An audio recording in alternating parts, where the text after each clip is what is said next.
I'm going to talk about America and why I think it is uniquely positioned to be not merely the current superpower, but the next superpower. And I'm going to focus in on one very narrow aspect of this, and I'm going to see if this works.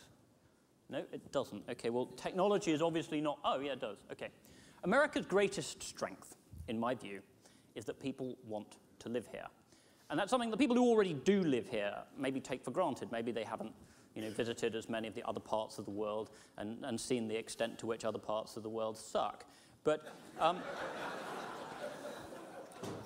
when you ask people why, people who come here, the immigrants who come here, why it is that they want to live here. Now, everyone assumes that it's basically to do with money, standard of living, the possibility of getting high-paying jobs, doing this, that, and the other.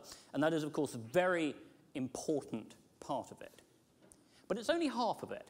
There are lots of places where you can earn a reasonable amount of money. And OK, America, you can earn a better material standard of living than anywhere else on Earth.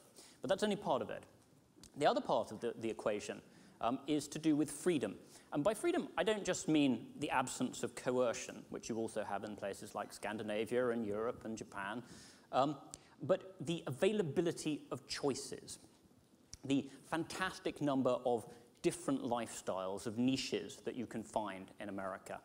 Now, before I explain exactly what I mean by that, I think I'm going to lead into it with some examples. I've been interviewing a large number of, well, no, a large number for a lazy journalist of immigrants who've come here and asking them, why did you come here? What are the non-economic reasons why you came here? And I'm going to share 3 examples with you. Okay, 3 immigrants' stories. Okay, first one, a chap called Joshua Lee. Now, he is a Korean bloke. He is a fundamentalist Baptist. He came here to attend a seminary in Kentucky. He left South Korea. I mean, South Korea is a nice place to live, but it's not as rich as here. And he came here, and he studied to become a priest, and he couldn't quite manage it because he ran out of money. He was painting to get himself through seminary. And so he moved to Virginia, got a proper job, married somebody, and he now lives in Annandale, or near Annandale, Virginia. Now, what the lifestyle he's got for himself there is, he's surrounded by Korean restaurants. He can eat Korean food every day. He can attend a fundamentalist Baptist church every week where the sermons are in Korean. And at the same time, he can enjoy all the advantages of an American suburban lifestyle. He has a nice house in a safe neighborhood with big backyards and good schools. And he's able to retain all the things that he likes about his native culture, the work ethic, the religion, the cabbage soaked to death in chili and garlic, while rejecting the parts of his native culture that he didn't like so much. For example, he was explaining to me that in Seoul, where he grew up, everybody minds everybody else's business, and everyone knows where you're going to school. You can't really get jobs without connections. And he told me a story about one time he went back to Seoul, and he wanted to pop out to the corner store to buy something, and it occurred to him that despite the heat, he couldn't do it just in a pair of shorts and flip-flops, because, what would the neighbors think? Whereas in America, nobody cares. And so he has his niche here, He listens to Rush Limbaugh on the radio, and he says, that's amazing, because he says to me, you probably don't like him, do you? I said, no, I don't. And he says, but see, in America, nobody cares. In Korea, to have a different opinion from other people in the group is to court social isolation, but not here. I'll move on to the next example. And this is someone very different. She's someone who escaped some of the cliched things that immigrants escape. She comes from Somalia, an extremely violent country, where she grew up, taught by her mother and her grandmother to expect men to be extremely violent. She was told, if you ever see a strange camel in the desert, you must run at the first puff of dust on the horizon. But if by chance you don't get away and there's a man who, obviously being a man, will try to attack you, what you've got to do is drop down to the floor, go behind him, get under his sarong, reach up, grab his testicles and crunch them until he passes out. And this is the standard thing that you get taught when you're a 5 or 6-year-old girl in Somalia. So anyway, there was a huge civil war in Somalia, and she fled to Kenya. But then her family wanted to put her into a forced, an arranged marriage, and she didn't want that. So she fled to Holland and claimed political asylum there. And while she was there, she got very interested in Dutch culture. She was amazed by how nice it was in Holland. You know, you meet you go there as an asylum seeker, and they give you money. And she was like, well, where's all this money coming from? Why doesn't it run out? And she'd deal with the police there. And, she was used to the idea that a policeman, points a gun at you and takes your money off you. But policemen, they would ask them directions, and they'd actually tell you, where to go. They were helpful. It was extraordinary. But she got a job as an interpreter for, Somali into Dutch. And she did a lot of work for the local social services, and they would go to, places where there was a lot of work that she did at shelters for women who'd been beaten by their husbands. And she discovered that vast proportions of the women in these shelters came, like her, from immigrant Muslim backgrounds. And she would sort of be asking, the social workers would be asking them, well, why don't you complain about your husband, or what about your family? Wouldn't they help out? And they'd all say, well, no, my family obviously supports my husband because I must obey him. And so Ayaan Hirsi Ali had this epiphany that she decided that she was going to abandon the religion that she was brought up in. And she'd become quite prominent after a while. She made a film with a Dutch director about this, and she started to say some very critical things about Islam, and this went down very badly with the local Muslims in Holland, and it got to the stage where one fanatic stabbed the director of the movie to death and left a note pinned to his chest telling Ayaan Hirsi Ali that he was coming after her. So, discretion being the better part of valor, she thought she'd move to America. And she lives here now, and I ask her, so, you've left. You've basically broken with your native culture.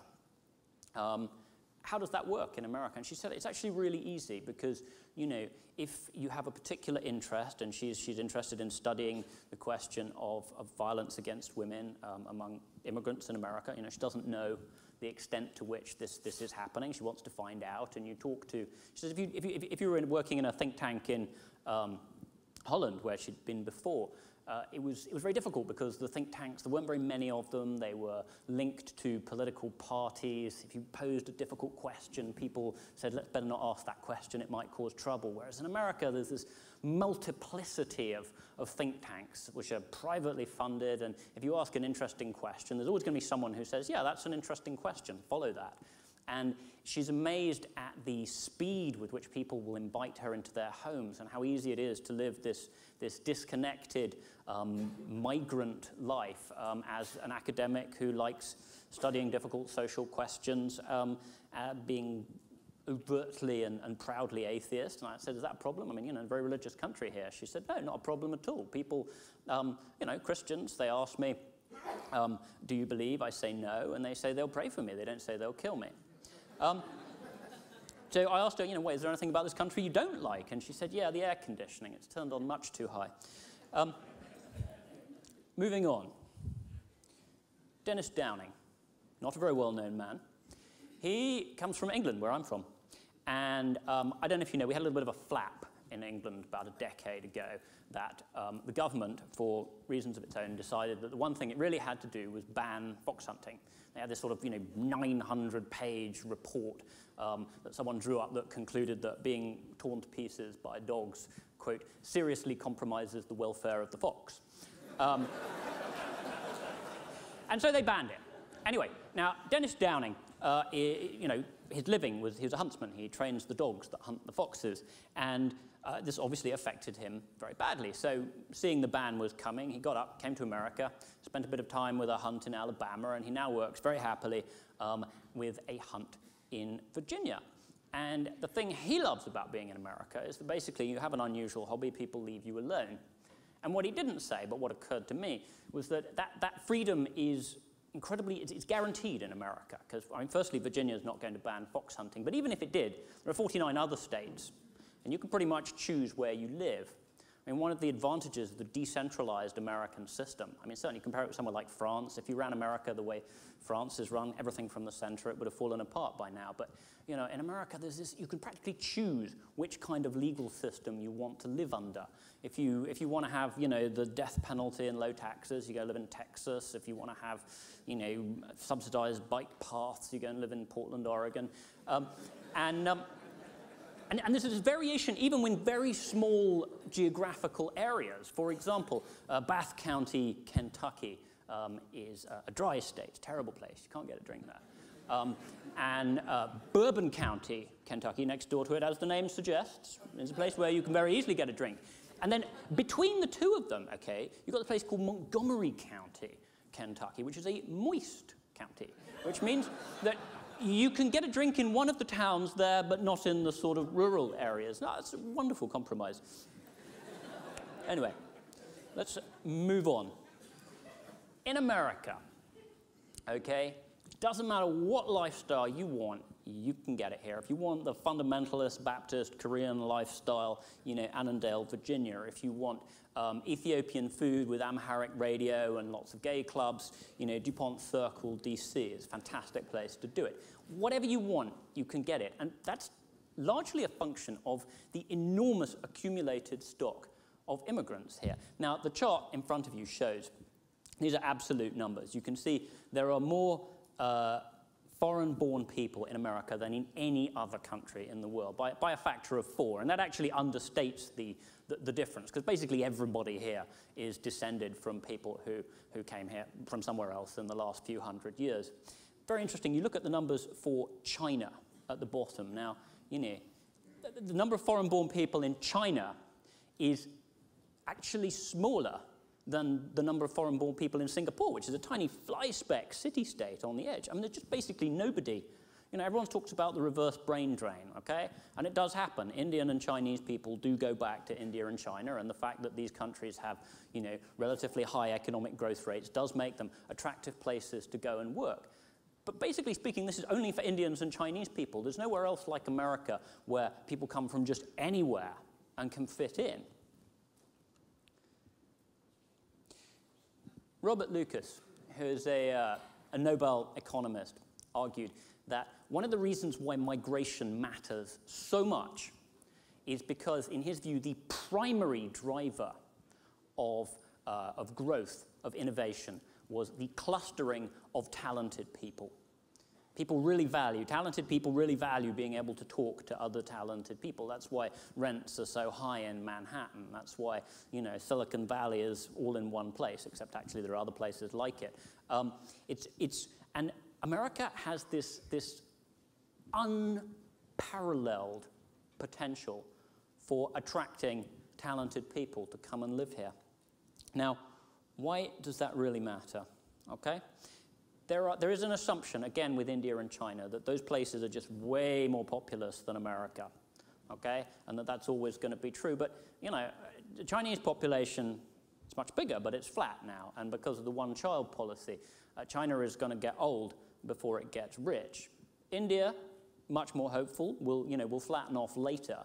But still, you know, it's going to flatten. America.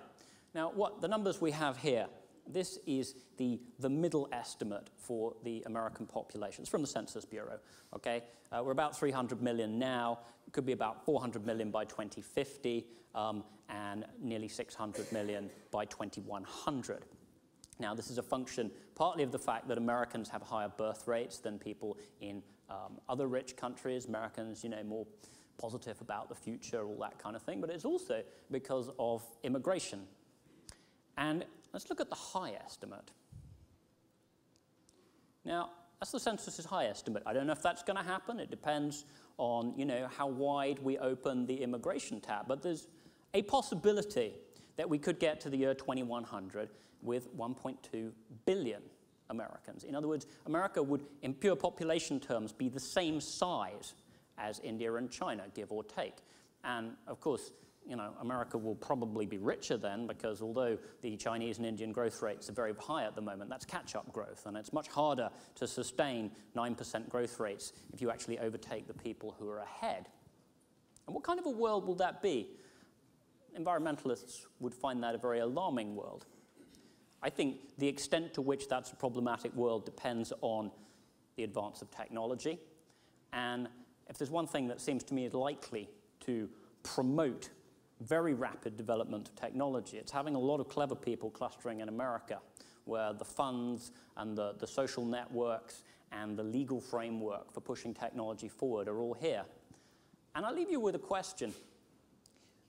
Do you want the next hyperpower to be this fantastic, democratic, multi-ethnic country, America, or do you want it to be a mono-ethnic and possibly slightly ethnically chauvinist China?